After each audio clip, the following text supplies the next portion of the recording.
اگر اس لڑکی نے کسی سے محبت کی ہے، وہ حماد سے اس نے محبت کی ہے، جو بھی ہوا ہے، تو نرگس کس کھاتے میں آ کر یہاں پر بیٹھی ہے؟ اس کی بھی تو کچھ بیک سین میں یہی سٹوری ہے نا۔ اور پھر نرگس جو ہے وہ ہر وقت عالیہ کو ٹارچر کرتی رہتی ہے، ذلیل کرتی رہتی ہے۔ تو جو ہوتی ہے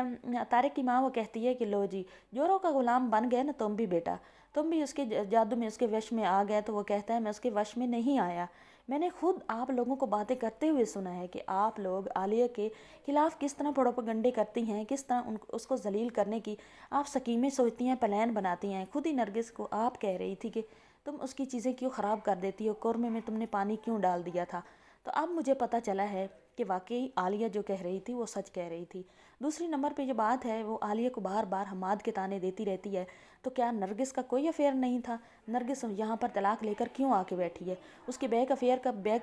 جو سٹوری ہے اس کا آپ کو نہیں پتہ؟ تو اب جو ہوتی ہے وہ تو رونے پیٹنے لگ جاتی ہے طارق کی ماں، کہ وہ ڈرانا چاہتی ہے، وہ نہیں چاہتی کہ اس کی بیٹی کے بارے میں کوئی کسی قسم کی بات کرے۔ اب نرگس جو ہوتی ہے وہ بھی ساری باتیں سن لیتی ہے، تو نرگس بہت زیادہ ڈر جاتی ہے، لیکن ڈرنے کے بعد بھی وہ باز نہیں آتی۔ اب علی جو ہے وہ بھی جاتا ہے وکیل کے پاس، وکیل کو ساری کہانی سناتا ہے، اسے بتاتا ہے کہ اس طرح اس کی بھانجی جو ہے پھنس چکی ہے اور اس کے ماں باپ نے پھنسایا ہے، لیکن وہ اس پر تشدد کرتے ہیں، اس کا ریمانڈ کرتے ہیں، ذہنی جسمانی دونوں،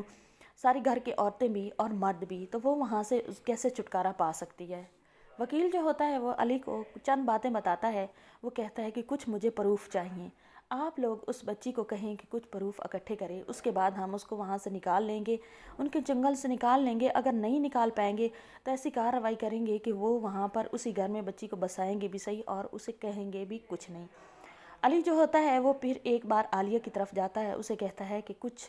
تم نا موبائل میں ثبوت اکٹھے کر لو۔ عالیہ کہتی ہے کہ مجھے ثبوت اکٹھے کرنے ہی نہیں ہیں، اگر میں نے ثبوت اکٹھے کر لیے، آپ نے کیس کر دیا، وکیل میرا کیس لڑے گا اور جج یہی فیصلہ کرے گا کہ